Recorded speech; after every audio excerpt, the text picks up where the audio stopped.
دانوسانەکانی عێراق و ئەمریکا تایبەت بە پرسی سیاسی و ئەمن و ئابووری نێوان هەردوو وڵات دەستی پێکردووە وا بڕیارە 3 مانگ بخایەنێت.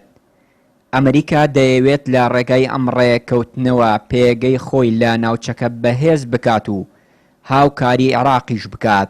ئەوەی گرنگە پێگەی کورد و هەرێمی کوردستانە لە دانوستان و ڕێکەوتنەکەدا، چونکە کورد بەلاوازی بەشدارە لە وەفدی دانوستانکاری عێراق و پێگەیەکی بەهێزی نییە. دیارە خۆی بۆ خۆی هەر ڕێکەوتنی یاخۆتەر گفتوگۆیەک لە بینی ئەمریکا و عێراقدا گرنگ دەبێت بۆ کورد بە تایبەتی بۆ ناوچە کوردستانەکانی دەرەوەی هەرێم و شاری کەرکووک لەبەرەوەی کورد ئێستا لەو ناوچانە لە شکستێکی گەورەی سیاسی و ئابووری و سەربازیە. بۆ دووبارە هاوسەنگکردنەوەی تەرازوی هێز کورد بۆ خۆی ناتوانێت تەرازوی هێز هاوسەنگ کاتەوە. بۆ هەیە ئەمریکا بتوانێت بە هاوکاری ئەمریکا دەیتوانی هاوسەنگ تەرازو هێز هاوسەنگ بکرێتەوە لە بینی حکوومەتی هەرێم و حکوومەتی ناون.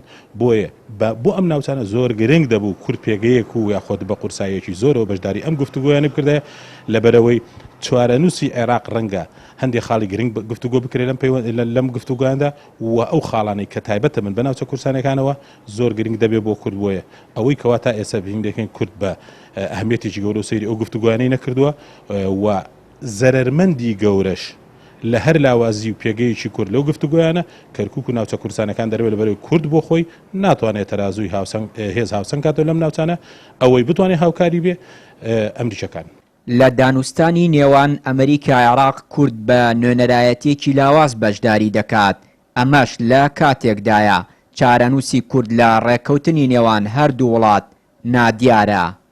ئەم ڕێکەوتنێکی گرنگە، یعنی ئێمە لە پێشتر لە ڕێکەوتنی ئەمنی نێوان عێراق و ئەمریکا کورد باجێکی گەورەیدا کە ئەوە بوو دواتر بەپێی ئەو ڕێکەوتنە عێراق لە بەندی حوتەمی نەتەوە یەکگرتوەکان هێنرایە دەرەوە کە ئەم بەندە ینی پارێزبەندی لە کەمە نەتەوایەکانی عێراقەکە و بەندێکە دەسڵاتی عێراقی لە ڕووی سەربازی و سنووردارەکە و من پێم وایە ئەگەر ئەو عێراق لەژێر ئەو بەندە بمایەتەوە ئەو کۆمەڵکوژی یا ئەو جۆرە لە تاوانی مرۆڤایەتی لە دروستخورماتووە لە 16 ئۆکتۆبەر ڕوویدا ڕەنگە ڕووی نەدایە یاخود ڕەنگە کۆمەلگای نێودەوڵەتی لێ بێدەنگ نەبووایە. بۆیە یەکێک لەو باجانەی کە ئێمە لە ڕێکەوتنی ئەمنی نێوان ئەمریکا و عێراق پێشتر دامان ئەوە بوو کە عێراق لە بەندی حەوت هێنرایە دەرەوە کۆمەڵێ سانسۆر و کۆپتوبەند لەسەر عێراق لادرا.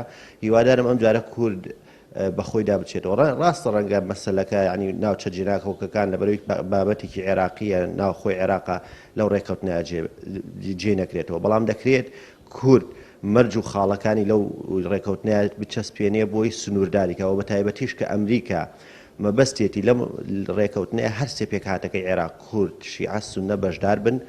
بە پێی پێشبینی چاودێران لە ئەگەری ڕێکەوتنی نێوان ئەمریکا و عێراق کورد پێگەی زیاتر لاواز دەبێت و بە پێچەوانەوەی عێراق بەهێزتر دەبێت، چونکە ڕێکەوتنەکە لە بواری سیاسی و ئابووری و سەربازیدا دەبێت و پێگەی عێراق بەهێزتر دەکات و ئەمریکاش هاوکاریە سەربازی و ئابووریەکانی بۆ عێراق زیاتر دەکات.